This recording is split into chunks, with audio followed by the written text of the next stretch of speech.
കാറ്റത്തെ കിളിക്കൂടിലെ ഒരു അപ്കം എപ്പിസോഡിലേക്ക് എല്ലാവർക്കും സ്വാഗതം. അങ്ങനെ സുധീഷ് അനീഷിൻ്റെ വീട്ടിലെത്തുവാണ്.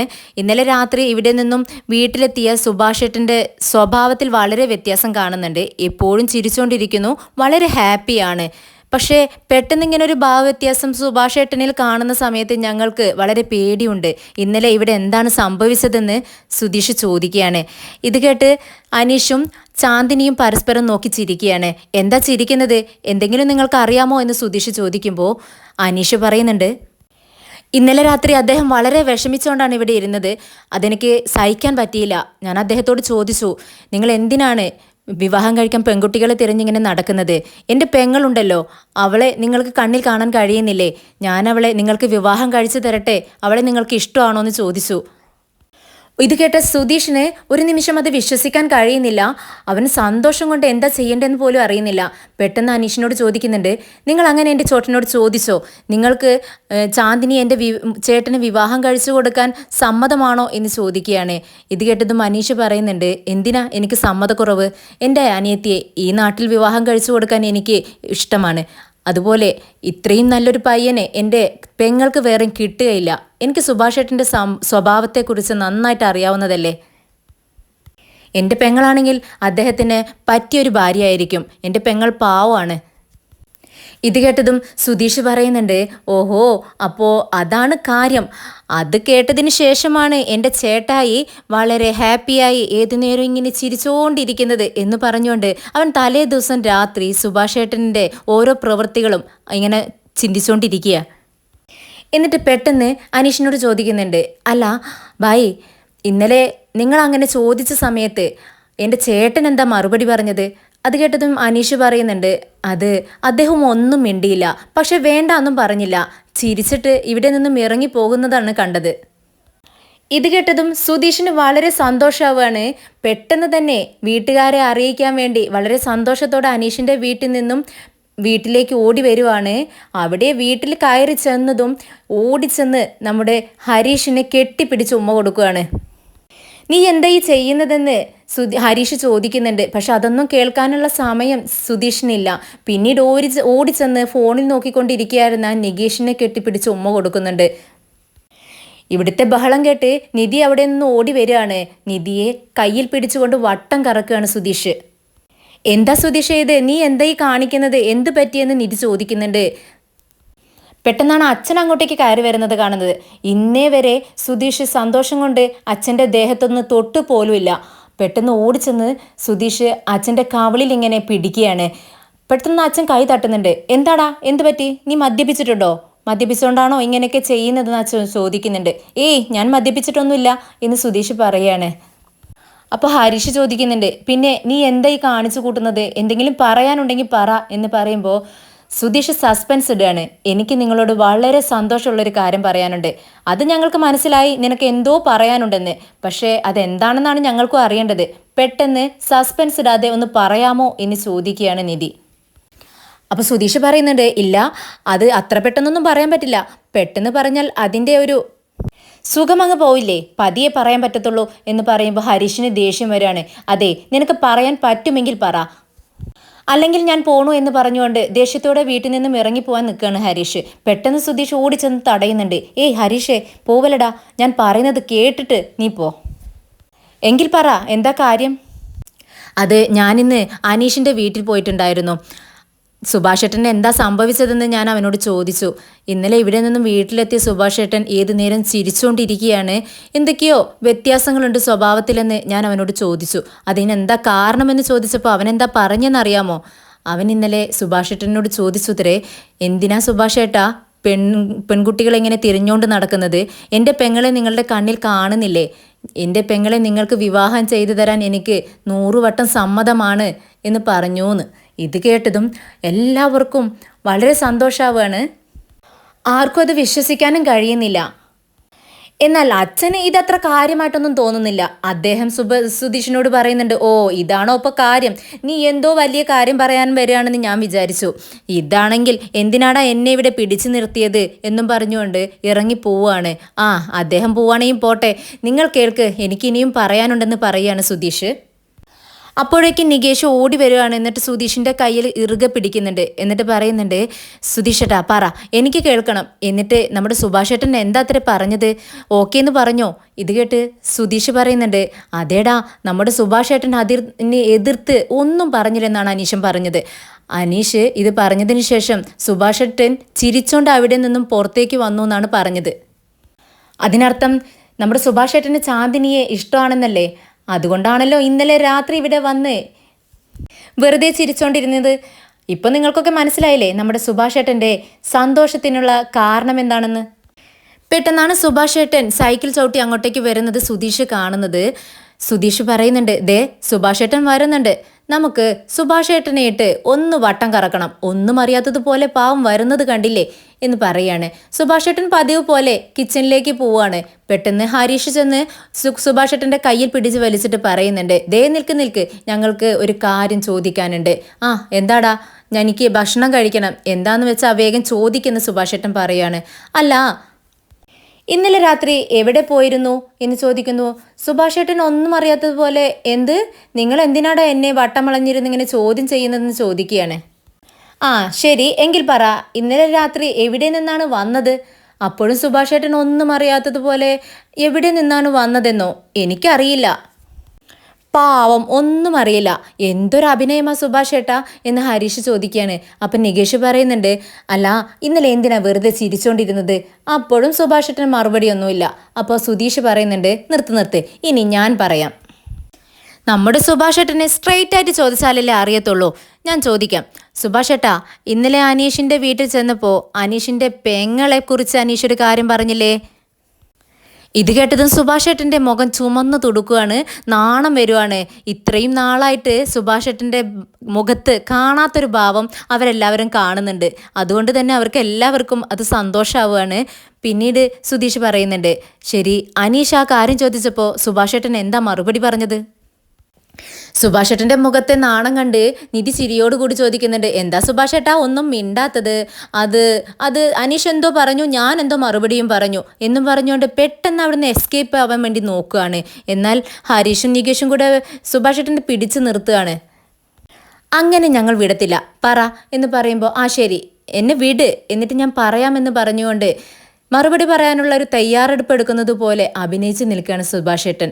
പെട്ടെന്ന് സുഭാഷ് ഏട്ടൻ അവരെ എല്ലാവരും കുതറി മാറ്റിക്കൊണ്ട് അവിടെ നിന്ന് ഓടി സൈക്കിളിൽ കയറി പെട്ടെന്ന് സൈക്കിൾ ചവിട്ടിക്കൊണ്ട് പോവുകയാണ്. ഇടയ്ക്ക് തിരിഞ്ഞു നോക്കുന്നുണ്ട്. എന്നാൽ സുധീഷും ഹരീഷും നികേഷും ഒക്കെ ഓടി വരികയാണ് സുഭാഷ് ഏട്ടനെ പിടിക്കാനായിട്ട്. അതിനു മുന്നേ തന്നെ സുഭാഷ് ഏട്ടൻ സൈക്കിൾ ചവിട്ടി അവിടെ നിന്നും പോയിട്ടുണ്ടായിരുന്നു. സുഭാഷ് ഏട്ടൻ്റെ നാണത്തോടു കൂടിയുള്ള ആ ഓട്ടം കണ്ടിട്ട് അവർക്ക് എല്ലാവർക്കും സന്തോഷമാവുകയാണ്. എനിക്ക് പണ്ടേ അറിയാമായിരുന്നു അവർക്ക് രണ്ടുപേർക്കും ഇടയിൽ എന്തോ ഒരു കെമിസ്ട്രി ഉണ്ടെന്ന് നികേഷ് പറയാണ്. അപ്പോൾ ഹരീഷ് പറയുന്നുണ്ട്, എന്തായാലും ചേട്ടൻ സന്തോഷത്തോടെ ഇരുന്നാൽ മതി, ആ ഒരു ആഗ്രഹമേ എനിക്കുള്ളൂ. അങ്ങനെ അവർ ചിരിച്ചുകൊണ്ട് അകത്തേക്ക് കയറി പോകുന്നുണ്ട്. അല്പസമയം കഴിഞ്ഞതും ഹരീഷ് വർക്ക്ഷോപ്പിലെത്തുന്നുണ്ട്. ബൈക്കുകളൊക്കെ ശരിയാക്കിക്കൊണ്ടിരിക്കുന്ന സമയത്ത് നീതു അങ്ങോട്ടേക്ക് വരുന്നുണ്ട്. നീതുവിനെ കണ്ടതും ഹരീഷിന് ദേഷ്യം വരുന്നുണ്ട്. പക്ഷേ തല താഴ്ത്തി ഇരിക്കുകയാണ്. അപ്പോൾ നീതു ചോദിക്കുന്നുണ്ട്, എന്താ ഹരീഷേ, രാവിലെ മുതൽ ഞാൻ നിന്നെ വിളിച്ചുകൊണ്ടിരിക്കുകയല്ലേ, നീ എന്താ ഫോൺ എടുക്കാത്തത്? ഇത് കേട്ടതും ഹരീഷിന് ദേഷ്യം വരുവാണ്. പെട്ടെന്ന് ചാടി എഴുന്നേൽക്കാണ്. എന്നിട്ട് പറയുന്നുണ്ട്, നീ എന്തിനാ നേരം വെളുക്കുമ്പോൾ മുതൽ തന്നെ ഇങ്ങനെ വിളിച്ചുകൊണ്ടിരിക്കുന്നത്? നിനക്ക് വേറെ പണിയൊന്നുമില്ലേ? വിളിച്ചിട്ട് എടുക്കുന്നില്ലെന്ന് കണ്ടാ നിനക്ക് വിളിക്കൽ നിർത്തിക്കൂടെ? പിന്നെ ഇന്നിങ്ങനെ ശല്യം ചെയ്തുകൊണ്ടിരിക്കണോ? ഇത് കേട്ടതും നീതുവിന് സങ്കടം വരുന്നുണ്ട്. നീതു പറയുന്നുണ്ട്, നിനക്കിപ്പോൾ ഞാനൊരു ശല്യമായി അല്ലേ? നീ എന്താ ഞാൻ ഫോൺ അടിച്ചിട്ട് എടുക്കാത്തതെന്ന് ചോദിക്കുമ്പോൾ ഹരീഷ് പറയുന്നുണ്ട്, എനിക്ക് ഇഷ്ടമല്ല. അതെന്താ എന്നെ ഇഷ്ടമല്ലാത്തതെന്നാണ് ഞാൻ ചോദിക്കുന്നത്. ഹരീഷേ, നീ എന്താ എൻ്റെ വിഷമം മനസ്സിലാക്കാത്തത്? നിനക്ക് നിൻ്റെ വീട്ടിലുള്ളവരെ എല്ലാവരെയും ഇഷ്ടമാണ്, അവരോടെല്ലാവരോടും എപ്പോഴും സംസാരിച്ചിരിക്കുകയും ചെയ്യാം. പക്ഷേ എനിക്ക് അതുപോലെയല്ല. എനിക്ക് എൻ്റെ വീട്ടിൽ ആരോടും സംസാരിക്കാനില്ല, അവർക്കാർക്കും എന്നെ ഇഷ്ടമല്ല. ആ സമയത്ത് നീ കൂടി എന്നെ അവോയ്ഡ് ചെയ്താൽ എനിക്ക് എത്രമാത്രം വിഷമം ഉണ്ടാവുമെന്ന് നിനക്കറിയില്ലേ? നീ വിളിച്ചാൽ ഞാൻ ഫോൺ എടുത്താലും പ്രശ്നം, എടുത്തില്ലെങ്കിലും പ്രശ്നം. നിനക്ക് പ്രത്യേകിച്ച് എന്നോട് തല്ലുകൂടാനും വഴക്കുണ്ടാക്കാനും പ്രത്യേകിച്ച് കാരണമൊന്നും വേണ്ടല്ലോ. അത് നിനക്ക് അറിയാലോ ഹരീഷേ, ഞാൻ ആദ്യമായിട്ടൊന്നുമല്ലല്ലോ നിന്നോട് പിണങ്ങിയിരിക്കുന്നത്. നീ എന്നെ സെൽഫിഷ് എന്ന് വിളിച്ചില്ലേ, അതെനിക്ക് ഒട്ടും സഹിക്കാൻ കഴിഞ്ഞില്ല. അതുകൊണ്ടാണ് എനിക്ക് ഇത്രയും സങ്കടം. അതെ, നീ സെൽഫിഷ് തന്നെയാണ്. നിനക്ക് നിൻ്റെ കാര്യം മാത്രമാണ് വലുത്. മറ്റുള്ളവരെക്കുറിച്ച് ഒന്നും നിനക്ക് ചിന്തിക്കേണ്ട ആവശ്യമില്ല. അതുകൊണ്ടാണ് ഞാൻ നിന്നെ സെൽഫിഷ് എന്ന് വിളിച്ചത്. ഇത് കേട്ടതും നീതുവിന് ദേഷ്യം വരുവാണ്. എൻ്റെ ചേട്ടൻ നീ പറഞ്ഞതനുസരിച്ച് ഏതോ ഒരു പെൺകുട്ടിയെ വിവാഹം കഴിക്കാൻ പോയതാ. അതിലെങ്ങാനും കുടുങ്ങിയിരുന്നെങ്കിലേ എൻ്റെ ചേട്ടൻ്റെ ജീവിതം പാഴായി പോയേനെ. നിനക്കറിയാമോ എന്ന് ഹരീഷ് ചോദിക്കുകയാണ്. ഇത് കേട്ട് നീതു പറയുന്നുണ്ട്, അതെ, ഞാൻ നിൻ്റെ ചേട്ടനെ കണ്ടപ്പോൾ നമ്മുടെ വിവാഹം നടക്കാൻ വേണ്ടി ചേട്ടനോട് പെട്ടെന്നൊരു വിവാഹം കഴിക്കാൻ പറഞ്ഞു എന്നുള്ളത് ശരി തന്നെയാണ്. പക്ഷേ ഏതെങ്കിലും ഒരു പെൺകുട്ടിയെ കണ്ടുപിടിച്ച് അവരുടെ പാസ്റ്റൊന്നും അറിയാതെ അങ്ങ് വിവാഹം കഴിക്കാനൊന്നും അല്ല ഞാൻ പറഞ്ഞത്. നല്ലവണ്ണം അന്വേഷിച്ച് ഇഷ്ടമുള്ളൊരു പെൺകുട്ടിയെ വിവാഹം കഴിക്കാനാണ് പറഞ്ഞത്. ചേട്ടൻ വിവരമില്ലാതെ ഇങ്ങനെയൊക്കെ ചെയ്തെന്ന് വെച്ച് നീ എന്തിനാ അതിനെ എന്നോട് പിണങ്ങിയിരിക്കുന്നതെന്ന് ചോദിക്കുമ്പോൾ ഹരീഷിന് ദേഷ്യം വന്ന് പെട്ടെന്നങ്ങ് പൊട്ടിത്തെറിക്കുകയാണ്. നീ എന്താടി പറഞ്ഞത്? എൻ്റെ ചേട്ടന് വിവരമില്ലെന്നോ? ഇത് കേട്ടതും നീതുവിന് മനസ്സിലായി തൻ്റെ വായിൽ നിന്നും വീണു പോയ വാക്ക് വളരെ പ്രശ്നമുള്ളതാണ്. അത് ഹരീഷിന് ഒട്ടും ഇഷ്ടപ്പെട്ടില്ലെന്ന് അറിഞ്ഞതും പെട്ടെന്ന് സോറി പറയാണ് നീതു. സോറി ഹരീഷേ, സോറി, എൻ്റെ വായിൽ നിന്നങ്ങ് വീണു പോയതാ.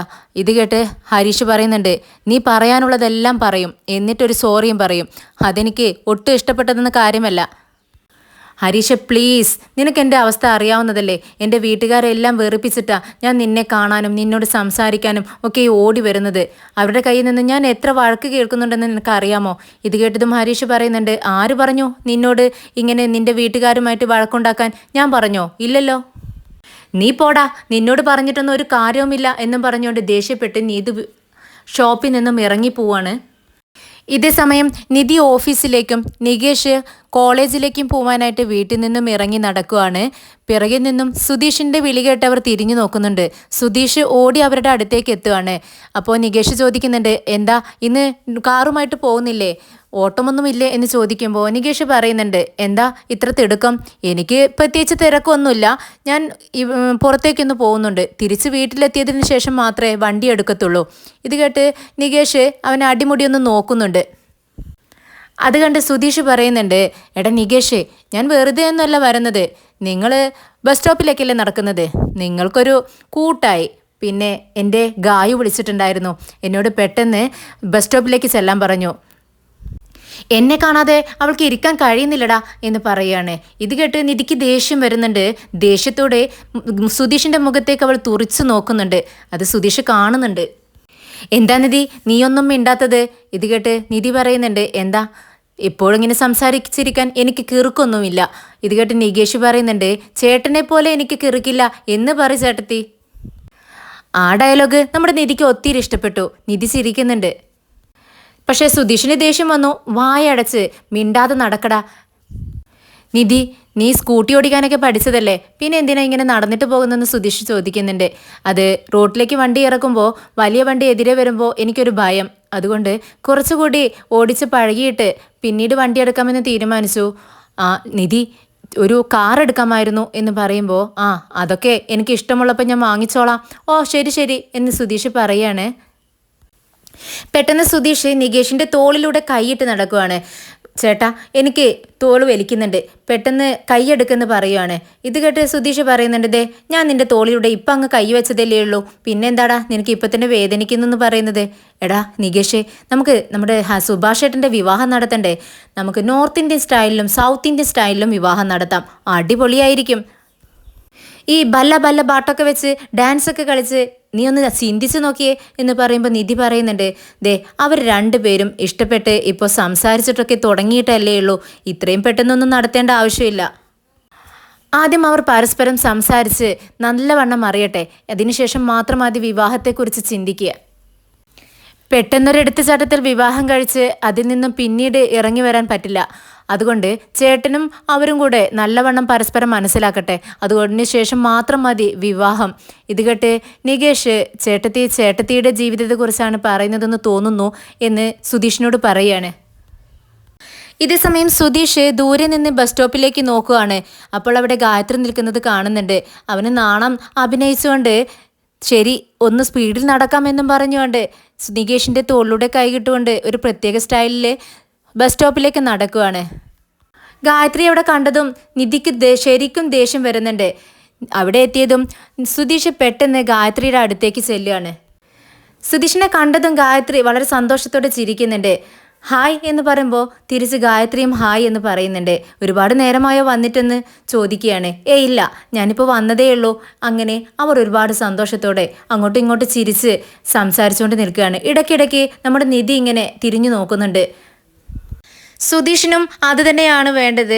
അവളോട് സംസാരിച്ച് നിൽക്കുന്ന സമയത്ത് നിധിക്ക് അസൂയ തോന്നണം, കുശുമ്പ് വരണം. അതിനു വേണ്ടിയാണ് അവനിങ്ങനെ ആ ഗായത്രിയുമായി സംസാരിച്ച് അഭിനയിച്ചുകൊണ്ട് നിൽക്കുന്നത്.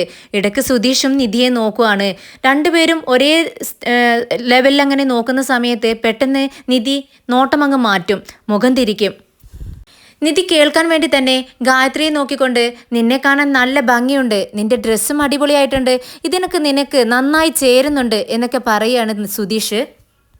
ഇതൊക്കെ കേട്ട് നിധി ഇങ്ങനെ തുറിച്ചു നോക്കിക്കൊണ്ട് നിൽക്കുകയാണ്. അത് കണ്ട് സുധീഷ് മനസ്സിൽ ചിന്തിക്കുന്നുണ്ട്, നിനക്ക് ദേഷ്യം വരുന്നുണ്ട്, കുശുമ്പൊക്കെ വരുന്നുണ്ട് അല്ലേ നിധി? ഇത് തന്നെയാണ് എനിക്കും വേണ്ടത്. നിന്റെ സ്നേഹം പുറത്ത് ചാടണം. എന്നോട് നിനക്ക് സ്നേഹമുണ്ടെന്നൊക്കെ എനിക്ക് അറിയാം. അത് പുറത്ത് കാണിക്കുന്നില്ലല്ലോ, അത് നീ പുറത്ത് കാണിക്കണം. അതിനു വേണ്ടി തന്നെയാണ് ഞാൻ ഇങ്ങനെയൊക്കെ ചെയ്യുന്നതെന്ന് അവൻ മനസ്സിൽ കരുതുന്നുണ്ട്. എന്നാൽ സുധീഷ് ചേട്ടത്തി കാണാൻ വേണ്ടി ഇങ്ങനെയൊക്കെ ചെയ്യുന്നത് നികേഷിന് ഒട്ടും ഇഷ്ടപ്പെടുന്നില്ല. അവൻ ചേട്ടത്തിയോട് പറയുന്നുണ്ട്, കണ്ടില്ലേ സുഭാഷ് ഏട്ടൻ എന്തൊക്കെയാണ് പറയുന്നത്, ആ പെൺകുട്ടിയുമായിട്ട് എത്ര ഇൻറ്റിമസി ആയിട്ട് സംസാരിച്ചുകൊണ്ടിരിക്കുന്നത്, എനിക്ക് ഒട്ടും ഇഷ്ടപ്പെടുന്നില്ല. ചേട്ടത്തി കാണുന്നുണ്ടോ എന്ന് ചോദിക്കുമ്പോൾ, ഞാൻ കണ്ടിട്ട് തന്നെയാണ് നിൽക്കുന്നത്, ഞാൻ എല്ലാം കാണുന്നുണ്ട് കേൾക്കുന്നുണ്ട്. ഈ ചേട്ടൻ എല്ലാ പെൺകുട്ടികളോടും ഇങ്ങനെ തന്നെയാ. ചേട്ടത്തി, ഇനി സുഭാഷ് ഏട്ടൻ വീട്ടിൽ വരുന്ന സമയത്ത് ഓടിച്ചു വിട്ടേക്ക്, വീട്ടിൽ കയറ്റണ്ട. അപ്പോഴേക്കും നിധിക്ക് പോകാനായിട്ടുള്ള ബസ് വരുന്നുണ്ട്. അവർ അതിൽ കയറി പോവുകയാണ്. ഇതേസമയം സുഭാഷ് ഏട്ടൻ സൈറ്റിൽ അനീഷിനോട് സംസാരിച്ചുകൊണ്ടിരിക്കുകയാണ്. പെട്ടെന്ന് വർക്ക് തീർത്തു കൊടുക്കാമെന്ന് പറഞ്ഞതാണ്, പക്ഷേ വർക്ക് മുന്നോട്ട് പോവാത്തതുപോലെയാണ് എനിക്ക് തോന്നുന്നത് എന്നൊക്കെ പറഞ്ഞുകൊണ്ടിരിക്കുന്ന സമയത്ത്, ഭക്ഷണം കഴിക്കാനായിട്ടുള്ള സമയമായി, ഞങ്ങൾ കഴിച്ചിട്ട് വരാമെന്ന് അവിടുത്തെ തൊഴിലാളികൾ പറയുകയാണ്. ഇത് കേട്ട് സുഭാഷ് ഏട്ടൻ പറയുന്നുണ്ട്, അയ്യോ ഇത്ര പെട്ടെന്ന് ഭക്ഷണം കഴിക്കാനുള്ള സമയമായോ, എനിക്ക് ജോലി മുന്നോട്ട് പോവാത്തതുപോലെയാണ്, തീരാത്തതുപോലെയാണ് എനിക്ക് തോന്നുന്നത്. എന്തായാലും ശരി, നിങ്ങൾ കഴിച്ചിട്ട് വാ. അപ്പോൾ അനീഷ് ചോദിക്കുന്നുണ്ട്, സുഭാഷ് ഏട്ടൻ വരുന്നില്ലേ, നമുക്ക് ഭക്ഷണം കഴിച്ചിട്ട് വരാം. അപ്പോൾ സുഭാഷ് ഏട്ടൻ പറയുന്നുണ്ട്, വേണ്ട, കുറച്ചുകൂടി പണിയുണ്ടല്ലോ, അത് തീർത്തിട്ട് ഞാൻ വരാം, നിങ്ങൾ പോയി കഴിക്കുക. അപ്പോഴേക്കും ചാന്ദിനി ചേട്ടാ എന്ന് വിളിച്ചുകൊണ്ട് അങ്ങോട്ടേക്ക് വരികയാണ്. ഒരു നാണത്തോടു കൂടി സുഭാഷ് ഏട്ടൻ അവളെ നോക്കി ചിരിക്കുന്നുണ്ട്. നീ ഈ വെയിലത്താണോ ഇങ്ങോട്ടേക്ക് വന്നത്, ഒരു കുട എടുക്കാമായിരുന്നില്ലേ എന്ന് സുഭാഷ് ഏട്ടൻ ചോദിക്കുകയാണ്. അപ്പോൾ കുട എടുത്തില്ല, മറന്നുപോയി എന്ന് നമ്മുടെ ചാന്ദിനി പറയുന്നുണ്ട്. ഞങ്ങളുടെ നാട്ടിലൊക്കെ നല്ല വെയിലാ, ഇതൊന്നും ഒരു വെയിലല്ല എന്ന് അനീഷ് പറയാണ്. അത് ശരിയാണ്, നിങ്ങളുടെ നാട്ടിൽ നല്ല വെയിലായിരിക്കും. ആ വെയിലാറ്റാലും നിങ്ങളുടെ നിറത്തിന് ഒരു കുഴപ്പം ഉണ്ടായിരിക്കില്ല. പക്ഷേ ഞങ്ങളുടെ നാട്ടിലെ വെയിൽ കൊണ്ടാലുണ്ടല്ലോ, ഒരു ദിവസം കൊണ്ടാൽ തന്നെ പിറ്റേ ദിവസത്തിന് കറുത്തു പോവും. ഇത് കേട്ട് അവർ രണ്ടുപേരും ചിരിക്കുകയാണ്. അങ്ങനെ ഭക്ഷണം കഴിക്കാനായിട്ട് രണ്ടുപേരും ഇരിക്കുന്നുണ്ട്. നമ്മുടെ ചാന്ദിനി ഭക്ഷണമൊക്കെ എടുത്ത് പുറത്തേക്ക് വെക്കുകയാണ്. ഇതേസമയം സുഭാഷ് ഏട്ടൻ തൻ്റെ കവറിൽ നിന്നും തനിക്ക് കഴിക്കാനായിട്ടുള്ള ലഞ്ച് ബോക്സ് എടുക്കുകയാണ്. അത് തുറക്കുമ്പോഴേക്കും ചാന്ദിനി പറയുന്നുണ്ട്, വേണ്ട അത് കഴിക്കണ്ട, ഞാൻ നിങ്ങൾക്ക് കൂടി കൊണ്ടുവന്നിട്ടുണ്ടെന്ന് പറയുമ്പോൾ, എനിക്ക് കൂടി കൊണ്ടുവന്നിട്ടുണ്ടോ എന്ന് ചോദിക്കുകയാണ്. ഉണ്ടെന്ന് ചാന്ദിനി പറയുന്നുണ്ട്. അങ്ങനെ ചാന്ദിനി കൊണ്ടുവന്ന ഭക്ഷണം രണ്ടുപേർക്കും വിളമ്പിക്കൊടുക്കുകയാണ്. ഭക്ഷണം കഴിച്ചു നോക്കിയിട്ട് ബഹുത്ത് അച്ഛ എന്ന് പറയുകയാണ് സുഭാഷ് ഏട്ടൻ. ഇതേസമയം ചാന്ദിനിയാണെങ്കിൽ സുഭാഷ് ഏട്ടൻ്റെ മുഖത്തേക്ക് ഇമ വെട്ടാതെ നോക്കിക്കൊണ്ടിരിക്കുകയാണ്. ഇത് അനീഷ് കാണുന്നുണ്ട്. അപ്പോഴേക്കും അനീഷിൻ്റെ ഫോൺ റിങ് ചെയ്യാണ്. പെട്ടെന്ന് ഹലോ എന്ന് ചോദിക്കുമ്പോൾ നാട്ടിൽ നിന്നാണെന്ന് മനസ്സിലാവുകയാണ്. പെട്ടെന്ന് ചോറ്റുപാത്രം എടുത്ത് എഴുന്നേൽക്കാൻ നോക്കുകയാണ്. അപ്പോൾ സുഭാഷ് ഏട്ടൻ ചോദിക്കുന്നുണ്ട്, ഏയ് അനീഷ്, നീ എങ്ങോട്ടൊക്കെ എഴുന്നേറ്റ് പോകുന്നത്? അത് എനിക്കൊരു അർജൻറ്റ് കോളുണ്ട്, നാട്ടിൽ നിന്നാണ്, ഞാൻ ഇപ്പോൾ വരാമെന്നും പറഞ്ഞുകൊണ്ട് പെട്ടെന്ന് പ്ലേറ്റ് എടുത്ത് അവിടെ നിന്നും എസ്കേപ്പ് ആവുകയാണ് അനീഷ്. നീ കഴിച്ചോന്ന് ചാന്ദിനിയോട് ചോദിക്കുകയാണ്. ഇല്ല, ഞാൻ കഴിച്ചിട്ടില്ലെന്ന് പറയുമ്പോൾ, എന്താ ഇത്രയുമായിട്ട് നേരമായിട്ടും നീ കഴിക്കാതിരുന്നത് എന്ന് ചോദിച്ചുകൊണ്ട് തൻ്റെ പ്ലേറ്റിൽ നിന്നും ഒരു പീസ് ചപ്പാത്തി എടുത്ത് അതിൽ ബജിയൊക്കെ വെച്ച് അവൾക്ക് നേരെ നീട്ടുവാണ്. ദാ ഇത് കഴിക്കുമെന്ന് പറയുമ്പോൾ ആദ്യം ഒരു നാണത്തോടു കൂടി ചാന്ദിനി സുഭാഷിൻ്റെ മുഖത്തേക്ക് നോക്കുവാണ്. എന്നാൽ വീണ്ടും സുഭാഷ് ഏട്ടൻ നിർബന്ധിക്കുന്നുണ്ട്. അങ്ങനെ ചാന്ദിനി അത് മേടിച്ച് കഴിക്കുകയാണ്. വീണ്ടും കഴിച്ചുകൊണ്ടിരിക്കുമ്പോൾ സുഭാഷ് ഏട്ടൻ പറയുന്നുണ്ട്, നീ ഉണ്ടാക്കിയ ഭക്ഷണമൊക്കെ അടിപൊളിയാണ്, നല്ല ടേസ്റ്റ് ഉണ്ട്. ഞാനിങ്ങനെ ടേസ്റ്റ് ഉണ്ടെന്ന് എന്ന് വിചാരിച്ച് നീ എന്നും ഇങ്ങനെ എനിക്കായിട്ട് ഭക്ഷണമൊന്നും കൊണ്ടുവരണ്ട, ഞാൻ എനിക്കുള്ളത് കൊണ്ടുവരുന്നുണ്ടെന്ന് പറയുന്നുണ്ട്. ഇത് കേട്ട് ചാന്ദിനി പറയുന്നുണ്ട്, അതവിടെ വെച്ചേക്ക്, ഞാൻ കൊണ്ടുവരുന്ന ഭക്ഷണം സുഭാഷ് ഏട്ടൻ കഴിക്കേ. സുഭാഷേട്ടൻ ഭക്ഷണം കഴിച്ചുകൊണ്ടിരിക്കുമ്പോൾ ചാന്ദിനി വിളിക്കുന്നുണ്ട്. എന്താണെന്ന് സുഭാഷേട്ടൻ ചോദിക്കുകയാണ്. തൻ്റെ കൈകൾ കാണിച്ചുകൊണ്ട് കയ്യിലെ വളകൾ സുഭാഷേട്ടനെ കാണിച്ചു കൊടുക്കുകയാണ് ചാന്ദിനി. എന്നിട്ട് ഇതുപോലത്തെ വളകൾ എനിക്ക് വാങ്ങിച്ചു തരുമോ എന്ന് ചോദിക്കുമ്പോൾ സുഭാഷേട്ടന് മനസ്സിലാവുന്നില്ല. സുഭാഷേട്ടൻ പറയുന്നുണ്ട്, നീ ഇട്ട വളകൾ എങ്ങനെയുണ്ടാണെന്നാണോ ചോദിക്കുന്നത്? സൂപ്പറായിട്ടുണ്ട്, അടിപൊളിയായിട്ടുണ്ട്, നിനക്ക് നല്ല ഭംഗിയുണ്ട് എന്ന് പറയാണ്. എന്നാൽ ചാന്ദിനി പറയുന്നുണ്ട്, അതല്ല, എനിക്ക് നിങ്ങൾ വളകൾ വാങ്ങിച്ചു തരണമെന്ന് ആംഗ്യ ഭാഷയിൽ കാണിച്ചു കൊടുക്കുകയാണ്. അപ്പോൾ സുഭാഷേട്ടൻ പറയുന്നുണ്ട്, ഞാൻ നിനക്ക് വളകൾ വാങ്ങിച്ചു തരണമെന്നാണ് പറയുന്നത്. നീ കുപ്പിവളകൾ ഇടുമോ? ഇങ്ങനെ കയ്യിൽ വളകളിട്ടാൽ ഇങ്ങനെ ചിൽച്ചിൽന്ന് സൗണ്ട് ഉണ്ടാവും, നീ ആ കയ്യങ്ങ് നീട്ട് എന്ന് പറഞ്ഞുകൊണ്ട് സുഭാഷേട്ടൻ ചാന്ദിനിയുടെ കയ്യിൽ പിടിച്ച് ഇങ്ങനെ ഷെയ്ക്ക് ചെയ്യാണ്. അപ്പോൾ വളകിങ്ങനെ സൗണ്ട് വരുന്നുണ്ട്, തമ്മിൽ തട്ടിക്കൊണ്ട്. എന്നിട്ട് പറയുന്നുണ്ട്, ഇതുപോലെ നല്ല സൗണ്ട് ഉണ്ടാവും ചില്ല് വളകളിട്ടാൽ, നല്ല രസമാണ്, അത് നീ ഇടുമോ എന്ന് ചോദിച്ചപ്പോൾ ചാന്ദിനി ഇടാമെന്ന് പറയുകയാണ്. എന്നാൽ ചാന്ദിനി ഒരു സ്വപ്നലോകത്തെന്ന പോലെ ഇരിക്കുകയാണ്. നമ്മുടെ സുഭാഷേട്ടൻ ചാന്ദിനിയുടെ കൈകൾ പിടിച്ചപ്പോൾ സുഭാഷേട്ടൻ ഹലോ ചാന്ദിനി, നീ എവിടെയാ എന്ന് ചോദിക്കുകയാണ്.